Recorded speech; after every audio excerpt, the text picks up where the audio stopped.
Krisis Muruah Lembaga Anti Rasuah.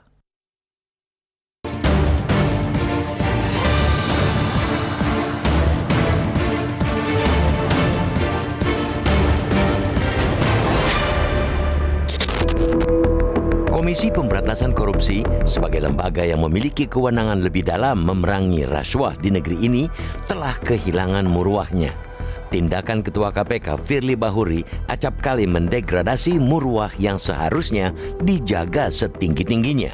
Setali tiga uang, Dewan Pengawas KPK yang salah satu tugas pentingnya menjaga kode etik insan lembaga anti rasuah telah gagal melaksanakan tugasnya.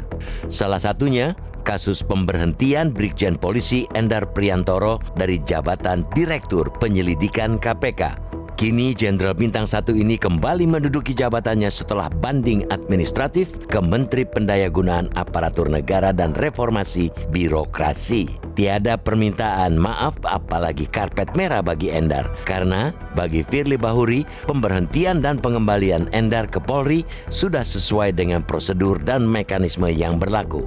Endar pun tidak ada berterima kasih kepada Firly sehingga bisa kembali ke KPK. Dia malah mengapresiasi Presiden Joko Widodo, Kapolri Jenderal Listio Sigit Prabowo, dan Menpan RB Azwar Anas. Bagi Endar, ketiga pejabat publik itulah yang mengakomodasi banding administrasi atas pemecatan dirinya, hingga KPK luluh dan membatalkan SK pemecatan yang telah diterbitkan. Meski dikembalikan ke jabatan Direktur Penyelidikan, ternyata Endar belum dipulihkan sepenuhnya. Dia malah dibebas tugaskan untuk menjalani pendidikan di Lembaga Ketahanan Nasional atau Lemhanas pada Oktober 2023. Kehadiran kembali Endar di Gedung Merah Putih pada Rabu 5 Juli lalu disambut tepuk tangan pegawai KPK meski tanpa karpet merah. 2 dari 5 pimpinan KPK yang hadir di Gedung KPK juga tidak menemui Endar. Mereka hanya menyampaikan pesan melalui sekretaris pribadi agar dicari waktu yang tepat untuk bertemu dengan 5 pimpinan Komisi Anti Rasuah tersebut. Polemik posisi Endar sempat diwarnai saling balas surat antara KPK dan Polri.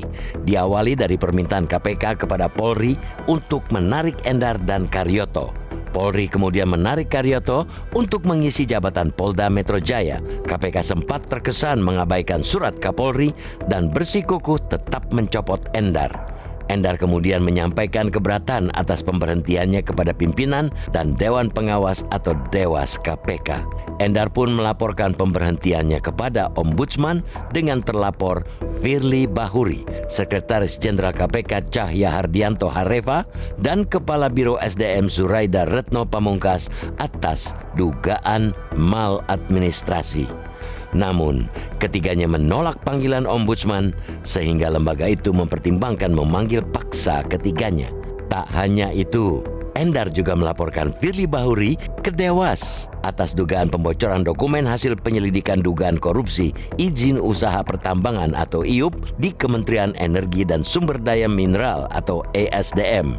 Dalam momentum terpisah, pembocoran dokumen penyelidikan di KPK itu juga dilaporkan oleh Lembaga Pengawasan dan Pengawalan Penegakan Hukum Indonesia atau LP3HI ke Polda Metro Jaya. Ajaibnya, Dewas KPK memilih untuk menyatakan tidak cukup bukti bagi Firly dalam kasus pembocoran dokumen. Adapun Polda Metro Jaya meyakini ada peristiwa pidana dalam perkara ini. Kita percaya kepada Polda Metro Jaya tidak akan mendiamkan apalagi memetieskan penanganan kasus pembocoran data yang diduga dilakukan oleh Firly. Kita yakin polisi bekerja profesional dan tidak tumpul ke atas. Tekad Kapolda Metro Jaya Irjen Polisi Karyoto untuk menuntaskan kasus tersebut karena dia sendiri mengaku tahu perjalanan kasus tersebut ketika bertugas di KPK. Jangan sekadar tekad tanpa aksi. Karena itu, jika kasus tersebut pembocoran dokumen yang diduga dilakukan oleh Firly Bahuri jalan di tempat bahkan lenyap di telan bumi, maka wajar bila publik menduga kembali Endar ke Gedung Merah Putih sebagai barter kasus. Bila benar terjadi, hal itu merupakan petaka bagi pemberantasan korupsi sekaligus meruntuhkan wibawa KPK dan Polri. Sungguh memalukan sekaligus memilukan.